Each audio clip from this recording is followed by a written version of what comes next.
প্রথমে যে একটা মোটরসাইকেল সিগন্যাল দিই আমি আমার ফোর্সদেরকে নিয়ে। তো তার কাছে আমি কাগজ চাই, তার পিছনে যাত্রী হেলমেট নাই। আর কাগজ চাওয়ার পরে সেই কাগজের মধ্যে মালিকানা ট্যাক্স টোকেন দেয়, কিন্তু তার কাছে কোনো লাইসেন্স ছিল না।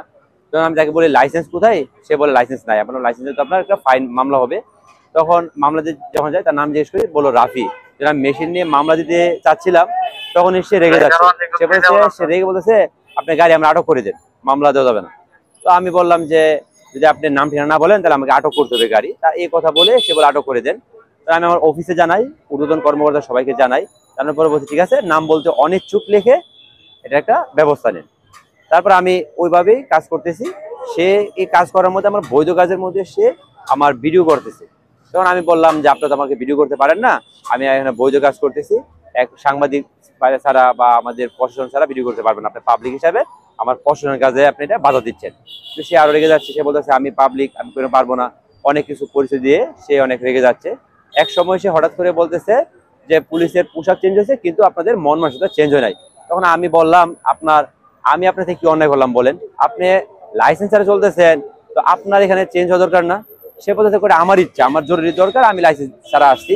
তো আমি বললাম যে আপনাদের লাইসেন্স ছাড়া আপনি আসতে পারবেন না, তাহলে আমার সড়ক পরিবহন আইন 2018 যে 4 ধারা এবং 66 ধারা আমি ব্যবস্থা নিতে হবে আমাকে, এই জন্য আমাকে নিয়োগ দেওয়া হয়েছে। তখন সে আমাকে অনেক কিছু শোনাচ্ছে, অনেক কিছু বলতেছে। তারপর বলতেছে আমার ইমার্জেন্সি। আমি বললাম ইমার্জেন্সি ঠিক আছে, আপনি যার লাইসেন্স আছে তাকে সাথে নিয়ে আসবেন, অথবা আপনি সিএনজি করে আসবেন বা আপনি অন্য কোনো ভাবে আসবেন।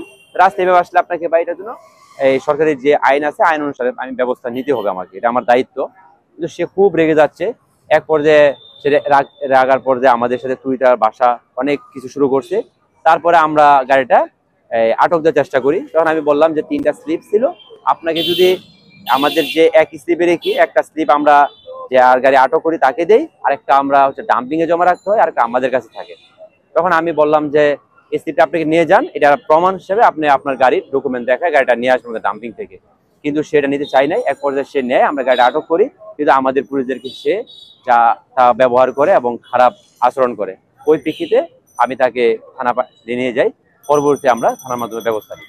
ছোট ভাই একজন ফোন করছে, ফোন করে বলো যে এখানে নাকি ওদের মোটরসাইকেল আটকানো হয়েছে। মোটরসাইকেল আটকানো হয়ে মানে বিহেভিয়ারটা যারা ধরছে আর কি, মানে পুলিশের ট্রাফিকের দায়িত্বে যারা, ওরা মানে মিসবিহেভ করছে বা র্যাকার করে নিয়ে যাচ্ছে। তখন আমি কিছু শোনা আমি সাথে সাথে মিটিং থেকে চলে আসি, আসার পরে এখানে যা শুনলাম সেটা হচ্ছে যে 2জন ছিল বা 3জন ছিল, মানে একটা মোটরসাইকেলে 2জন ছিল। আর ওরা মানে ট্রাফিক বিভাগ তার মানে কাজ করতেছে আর কি, মানে দেখা সাইড করছে। তারপরে ওনার সাথে খুশমতো হেলমেটও ছিল না। আমি এটা যাদের কাছ থেকে তাদের বক্তব্য শুনলাম যে এখানে আটকানো হয়েছে মোটরসাইকেলের লাইসেন্স নাই, যে ছোট ভাইরা তাদের লাইসেন্স নাই। এটা অনেকেরই থাকে না বা যেটা যাক, কিন্তু লাইসেন্স নাই। তারপরে ওদেরকে ধরানো হয়েছে। ধরার পরে ওই যে ট্রাফিক যে তানবীর মানে যে দায়িত্বে নিয়ে ধরেছেন, তা ওনারা নাকি মানে রেকার করবেন বা মামলা দেবেন। তখন বলছে মামলা দিবেন না, এমনি নিয়ে যান। কারণ মামলা তো করতে হলে, আমি যেগুলো শুনছি ব্যাপারটা হচ্ছে আমি ছিলাম না ওখানে, আমি কথাগুলো দুপক্ষের কথা শুনছি।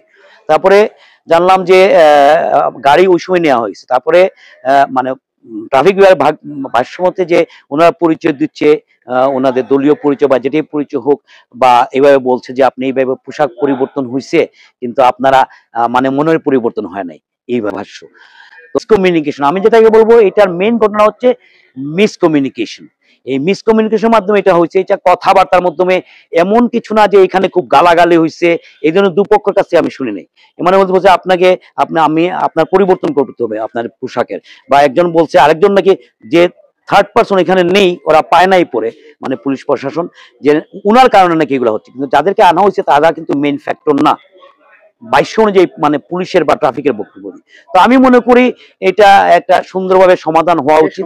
হ্যাঁ, শেষ সমাধান হচ্ছে এখন নাকি নামাজে আছেন কমিশনার সাহেব আব্দুল কুদ্দুস সাহেব, তো উনার কানেও নাকি এটা গিয়েছে। তো আমি বললাম মুস্তাফিজ সাহেবকে বললাম ঠিক আছে আমি ওনার সাথে কথা বলি, উনি জানছে ব্যাপারটা। তো উনি জানছে, উনাকে তো জানায় কাজটা করতে হবে। তো আমি আশা করছি যে এটা একটা সুন্দর সমাধান হবে।